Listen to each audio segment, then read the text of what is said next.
Young guy came to me the other day and said, "How do I, making clown acts is hard." I said, mm-hmm. He said, "What are you good at? What's a talent you have? If you say nothing, then maybe you're in the wrong profession. Then you should be an announcer."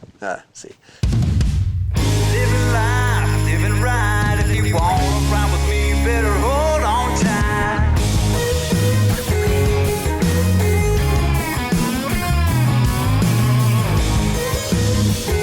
All right. Gas is calling for wild rides. The forecast is calling for wild rides. It might be sunny and blue skies, but the forecast is calling for wild rides.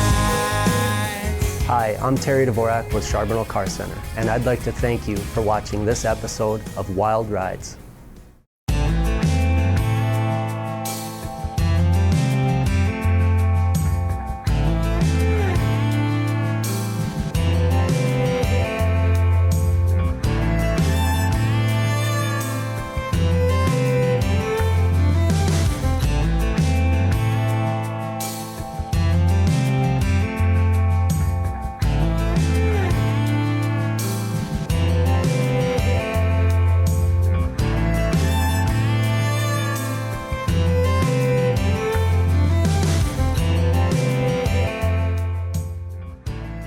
You know, instantly what I think of is a line from an Andy Griggs song.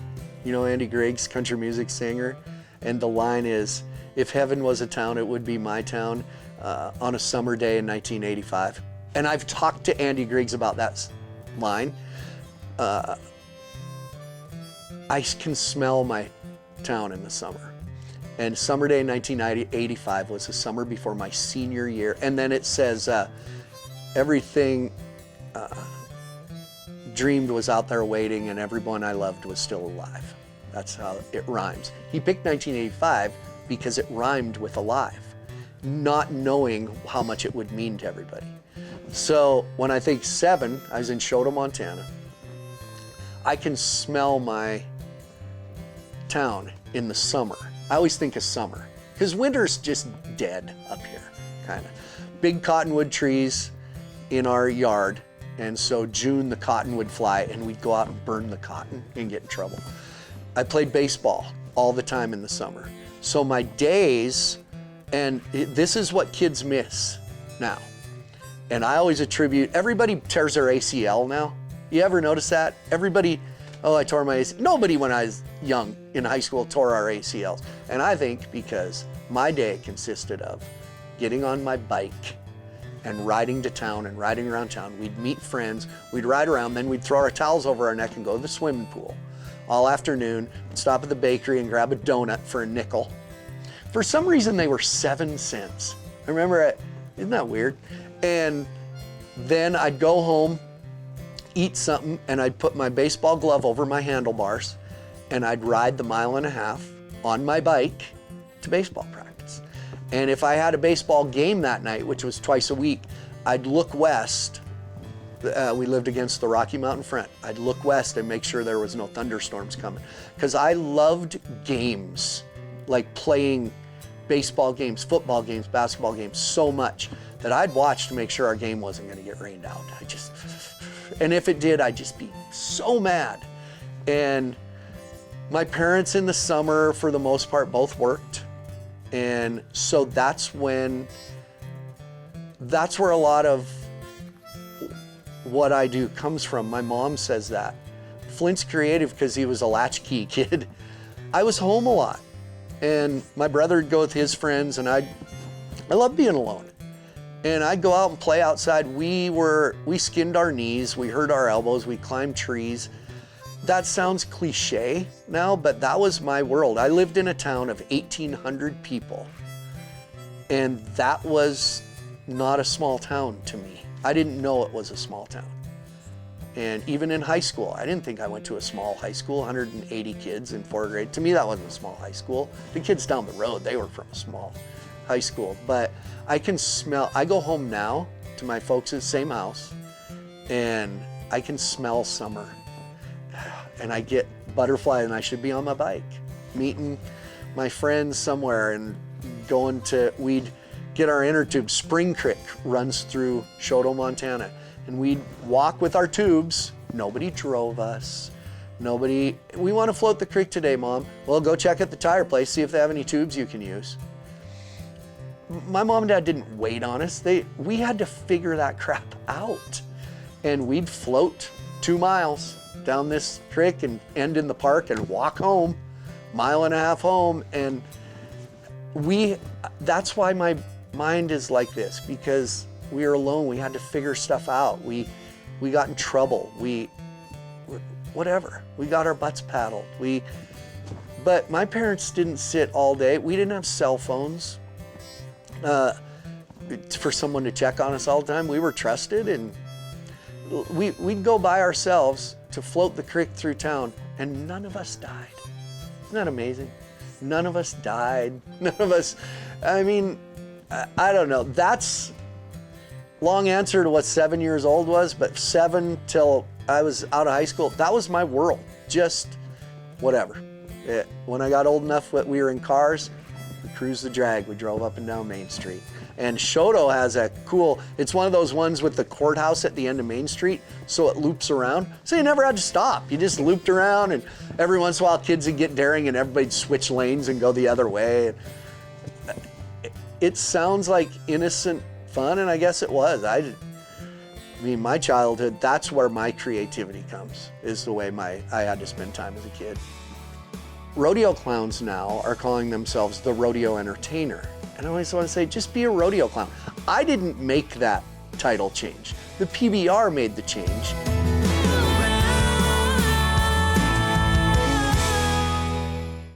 Dakota Community Bank and Trust is your leading ag lender.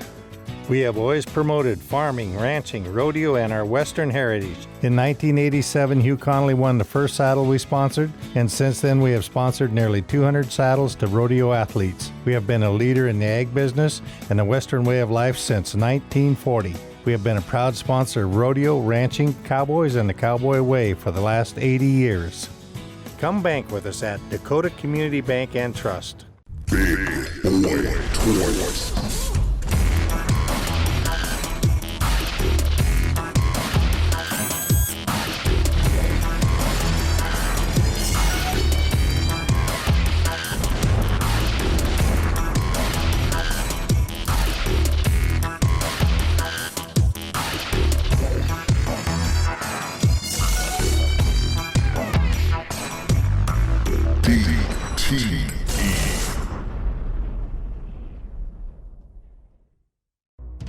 Greatness is not born, it is achieved.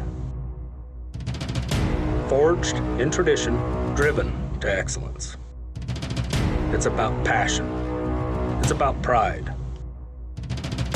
Never settling for anything but our very best. Each buckle is the ultimate symbol of achievement, crafted with pride for the athletes talented enough to earn them. Every buckle has a story.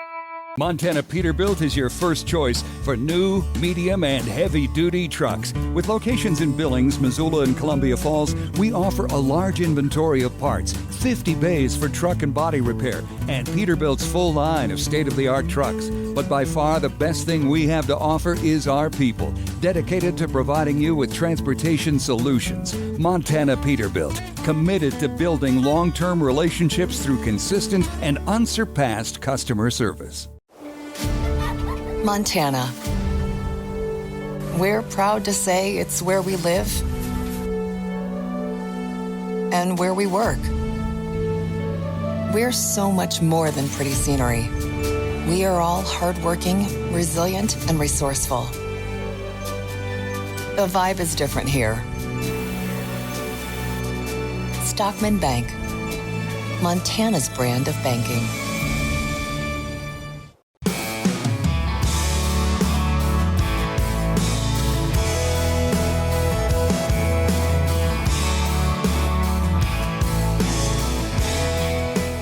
So that's the big question I get asked on airplanes is what do I do? And I just cringe. I always say I'm in the entertainment business. And, oh, what's that? I tour with the professional bull riders. Oh, are you a bull rider? No. I have gray hair, so no.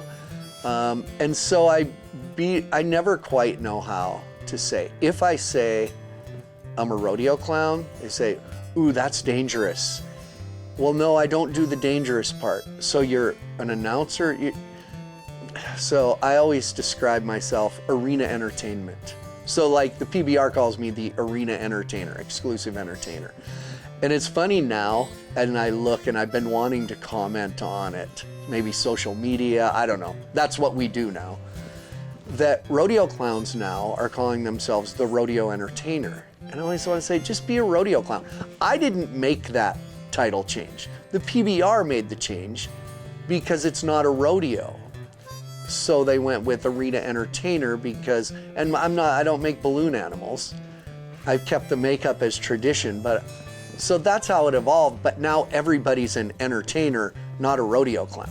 Just be a rodeo clown. It's a great, I had years of success as a rodeo clown. Be proud of the title. It's okay.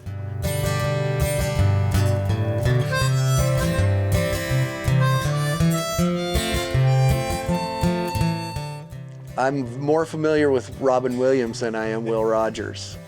And it's funny because I get asked, of course, a lot, what rodeo clowns were your heroes that influenced you?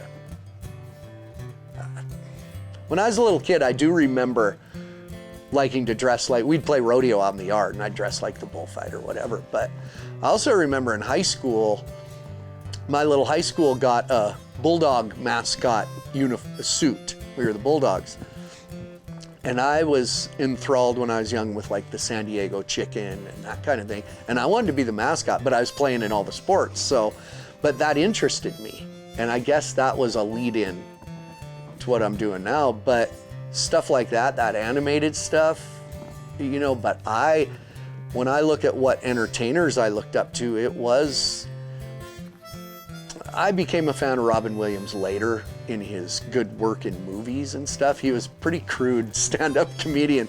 My favorite comedian of all time back in my days of, my early 20s, teenage years was Howie Mandel, because his whole act was just interacting with people. I do it today. What's your name? Where are you from? You can always get material about what their name is and where they're from, always. And that's where I got that. Garth Brooks, I remember his very first TV special. And he went and sat in the top row and he said, my goal when I'm entertaining these people is to make the person sitting in this seat feel like they're part of the show. And I mean, there's times I forget where I got that and it came from him. So I'm more familiar with entertainers like that. I loved Butch Lemcooler with his trampoline act. He did influence me because he took what he was good at and made a clown act out of it. And that's what I've done. I did a clown act where I played the piano. I did a clown act where I danced like Michael Jackson, like Elvis, did a Lord of the Clowns one. That was all stuff I was good at.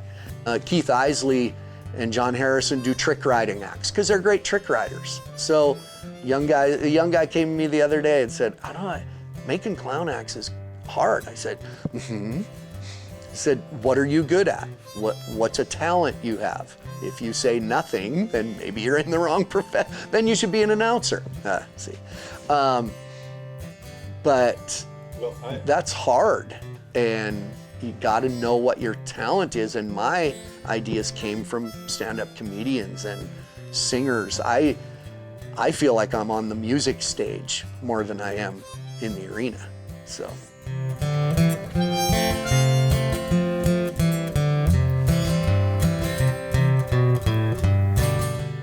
My favorite one of all time, honestly, that I laugh is, there's one on YouTube. You can find it. I remember where it was. It was Charlotte, North Carolina. It was the last time we ever went there. And the guy had fallen asleep in the crowd. And I remember every bit of that because we're standing at intermission. When you watch something on the big screen in the arena, I don't know if people realize this. You look up at the big screen and somebody's dancing in the crowd. We don't know where they are because it's just on a big screen. So we're standing at intermission. I'm standing with, it was Shorty and Frank, the bullfighters. We had just come back in the arena, and I look up and there's this guy dancing. I said, that guy is wound up. I know where he's sitting. And I looked, he was up behind the announcers on the end. I said, he's up there. That guy's been having fun, man. Well, it was getting towards the end of the show, and I look up and the guy's asleep. So I knew where he was. And really nice guy, and if you watch the video, the girlfriend indicates he had a very stressful job. He'd been working very hard, and he overindulged and he fell asleep. And then it's funny looking on social media, people, that was all a setup.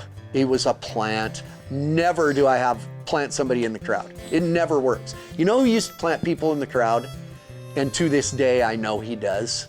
Sean Davis, who is the general manager of the National Finals Rodeo. Okay, we've planted some girls dancing in the crowd. God, I used to hate that. It's so obvious to me. Let the people will take care of it. So if Sean Davis is watching, don't do that anymore. He planted a guy in the crowd for me one time. The one compliment I will give him, he let me work at the NFR, like in the barrel. He gave me a microphone because he trusted me. And he put this kid up in the crowd, and we had a little dance off. It was the one time it really worked. Years later, I'm in Cheyenne, Frontier Days, and it was Denver Broncos Day. They brought in a couple cheerleaders, corporate people, and the Broncos mascot. And mascots are never supposed to speak. Like the Montana State Bobcat mascot, I know the kid and he can't speak to me when I see him at a game. But through this head of the Denver Broncos, hey Flint, it's me, whatever his name was. So that kid that was dancing at the NFR became the Denver Broncos mascot, and I saw him at Cheyenne. There you go. Long story longer. There you go. I was sitting there doing a job, and I could show up at 7 a.m. and stay till 5. And I knew the harder I worked and the better I did, I knew I would never be rewarded financially.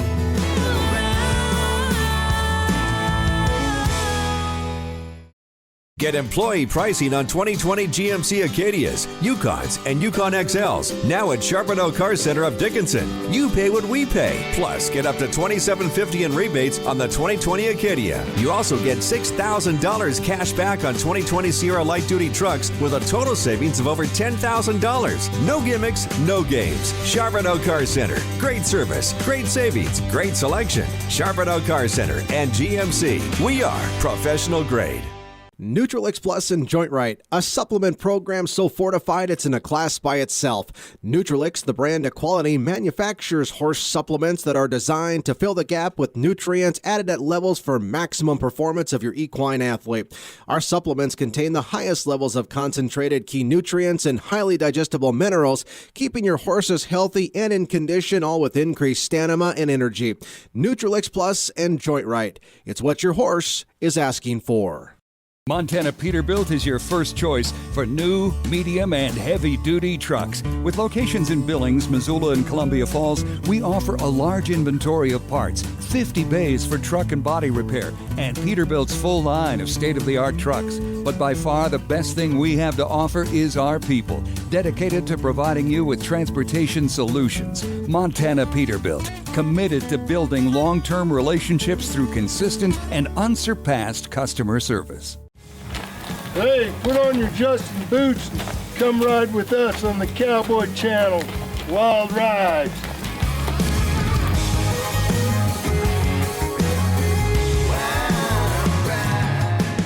Nestled in Big Country sits a 35,000 square foot majestic building, home to the well-known Western Ranch Supply in Billings, Montana. Western Ranch offers everything needed to be a modern rancher, from animal health, fencing, livestock equipment, to tack and saddles. We also added a large clothing selection for men, women, and children, and carry pet supplies, automotive, and hardware. We're a one-stop shop providing a unique shopping experience. Visit us today at Western Ranch Supply or shop online at westernranchsupply.com. Tracker Off-Road, built for the most adventurous riders. For making the hard jobs easy. For the love of fishing. For the passion of hunting. for exploring the outdoors. A breakthrough American value. The 700 EPS starting at $78.99 plus freight, and the 800 SX starting at $11,599 plus freight. Tracker Off-Road, built for the love of country.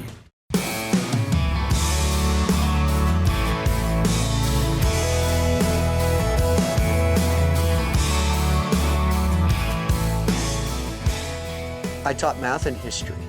History was hard to teach just because it's just there. I would teach history way better now. I was 23, 24 years old. Now I've been everywhere. I'd love to teach history. But again, math is problem solving. There's always a question. And I was a good algebra teacher, I'll say that. And I've had kids contact me and tell me that. So yeah, I was a good math teacher. And it just got rich doing it. That was the other thing. You know what else? I was sitting there doing a job and I could show up at 7 a.m. and stay till 5. And I knew the harder I worked and the better I did, I knew I would never be rewarded financially. You know, the job I do now, I've been pretty good at it and I've been rewarded for that. It's not always financially, but you do get rewarded. And that was the thing. I looked ahead at teaching and thought, I'd work my butt off here and be the greatest teacher in the world, and I'm still not going to make more than the guy that gets here at 8:15 and leaves at 3:30. Not that money's everything, but as far as what I believe, that, to me, the world should be, the better you are, the more you make. Right? Sure. And so we always have the meetings, would have the meetings at the convention at the NFR. And all the rodeo clowns and bullfighters were in one room. And the big discussion was how you young guys don't charge less. If he got paid $1,500 a performance, you need to get paid. I'm like, wait a second. George Strait makes more for a concert than Dierks Bentley at the time. So that's not right. No, he hasn't earned that. And I used to make the comment, if all you guys want to make the same amount of money, go be school teachers. And I didn't mean that as an insult to teachers. It just, we're in the entertainment business. Not everyone is created equal. I'm sorry. It's just the way it is. So I've had young guys comment, word has gotten back to me, well, when Flint's done with the PBR, I'm going to get that contract. No, you're not. No. So I have strong opinions about that. I look back at becoming a teacher and I don't know if I had a real desire to be a teacher. I went to school, first of all, I went to Western Montana College, which is now the University of Montana Western in Dillon. I was going to go play football there and I didn't end up playing football. I decided it was time to just be a kid. And I liked school. My parents at one time were teachers, but this may offend someone, but I didn't feel like I got pointed any other direction by my school. I played 3 sports and went to school and nobody said, here's some opportunities. Your personality says you might be good at this, you might be good at... I don't feel, honestly, I can say it flat out and I told my kids this, I don't think my school pointed me any other direction. And so when I went to school, I thought, well, I guess I'll be a teacher. I like sports. I'd like to coach. And that's probably why 2 years into teaching, I went, wow, this is it. I don't know, but I know that I could stand in front of a classroom of 30 kids.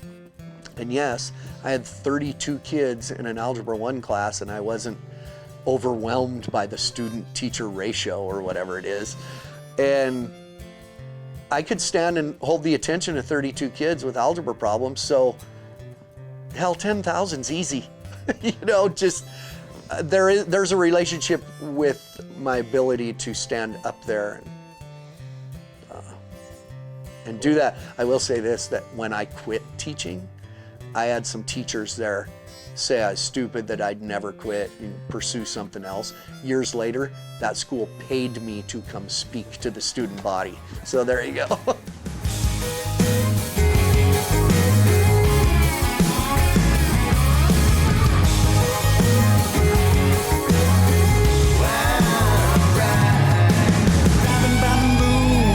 On a fender. to